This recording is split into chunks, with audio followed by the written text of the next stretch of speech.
I'm curious, you talked about AI. How much do you think AI will be impacting this field in the future? Dramatically. I mean, you see the problem is that a lot of the builders, the folks that know how to build AI, are building in the current model, which is totally wrong. Right? They're saying, what if AI could, Massimo, what if AI could say, I see that you wear glasses. I wear glasses too. Oh my gosh, do you want to buy my B2B garbage? No, that's how AI is being used today. What's much better is to say, hey, Jordan, I took a look at your form and I noticed that your form had 62 fields. Do you know that once you get past 4 fields, the drop-off rate increases by 52%? And AI can write. I mean, I literally looked at a playbook today where AI wrote 10,000 customized sentences, like looking at this impact report, and they summarized the exact thing that I wanted, and I trained it on 10. And they were good. It was like, hey, Jordan, I noticed that you're investing in diversity at the company, but based on the numbers that you reported, it seems like you haven't made any progress in the last 10 years. Like, whoa, AI can write that sentence today.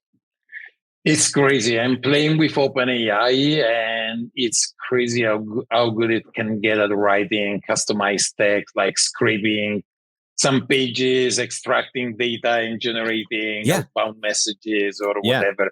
And it's accessible. Like most people think they should hire data scientists, AI people, but the reality is that in most of the scenarios, just use OpenAI, spend some time training it, and with barely little technical people, you can get amazing results. And I think that that's the thing that people are missing about AI. The current companies that are in AI try to take no information and provide you gold. And that's the problem, is that AI is at a state right now where you have to ask the right question. So with the AI that I trained, I said, here is the exact place to look for the information. And here is the exact thing that I, a human, would say based on my reading of this information. Hey, do the same thing, AI, over and over and over again, based on this new context, looking at this exact spot.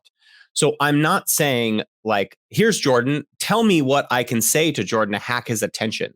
And there are a lot of tools that are doing that, but that's a race to the bottom. It's a different thing if I can reach out and say, hey, Jordan, like I saw that you were spending time researching this topic, and I know that you're like actively, based on your posts, like you're actively looking to solve this problem. Like, how's it coming along?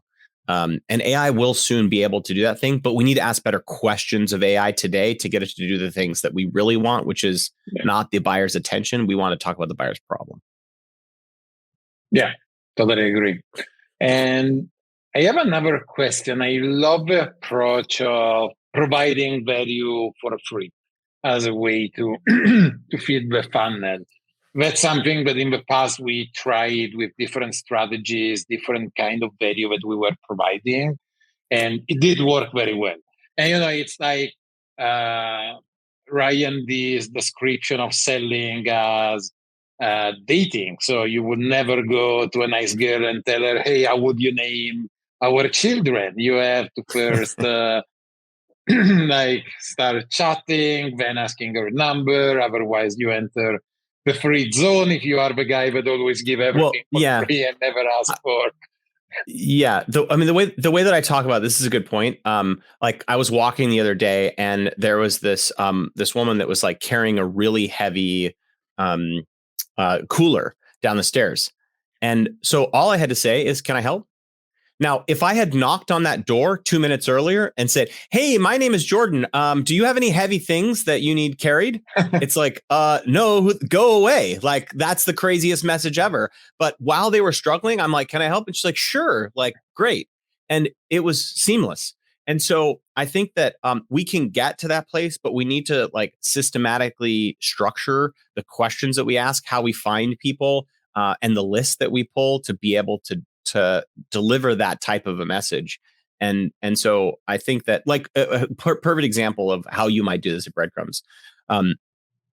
Even if you programmatically submitted a form request, like demo request, you might be able to tell how long it takes someone to reply and then bring that information to the VP of sales and say, hey, I filled out my information. My name's Armando. I'm the CEO of this company. I filled out this information to get a demo. Did you know that it took your sellers 3 days to respond? We find that by not understanding, like I'm a venture-backed company, I have funding, like I'm the CEO, like I should be the best lead that your reps ever have.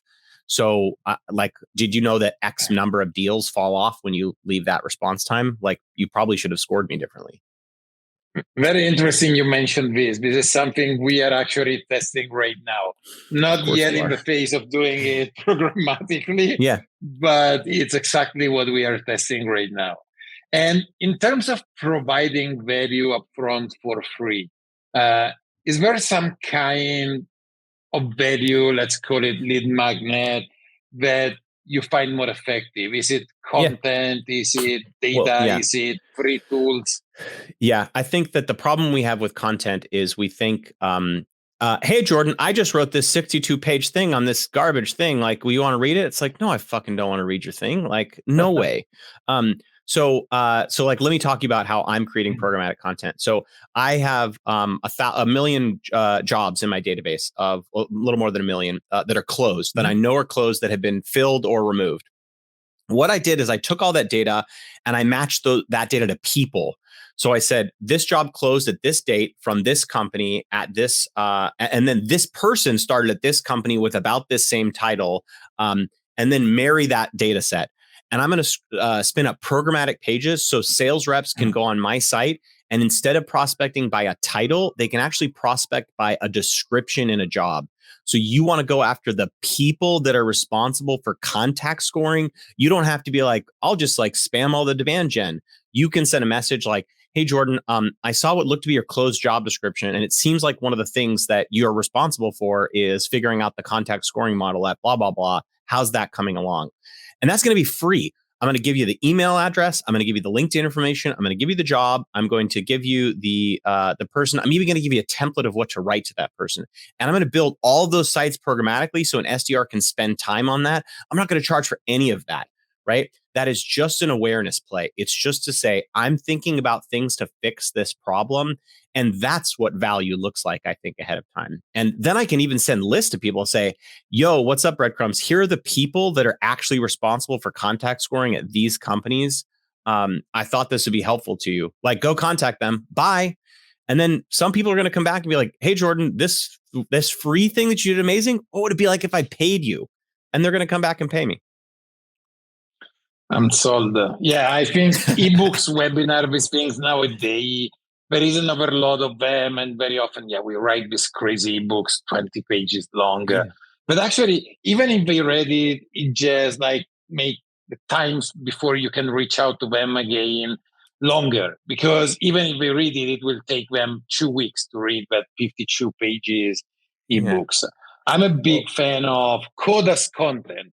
Very often, I think you can build free tools to offer your prospects or to attract new leads, which very often can be cheaper than writing the 52 ebooks.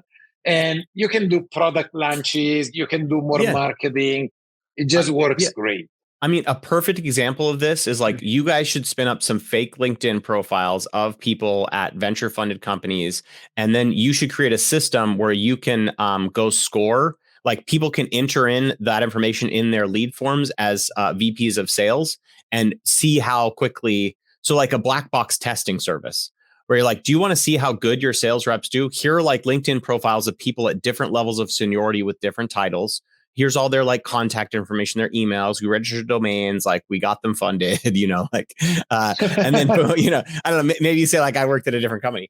But then you can say, great, this is like a free service for you to see exactly how your folks are doing. Like, do you want me to run this through our system? Like, that's what value looks like, because I'm not saying read this 52-page PDF and find out how it applies to you. What I'm saying is like, I can actually tell you, I can provide you value for you to understand your business better. And that's just a totally different approach. Absolutely. We are at time, Jordan. Thank you so much for joining. Super interesting session. Ciao. Thanks for having me.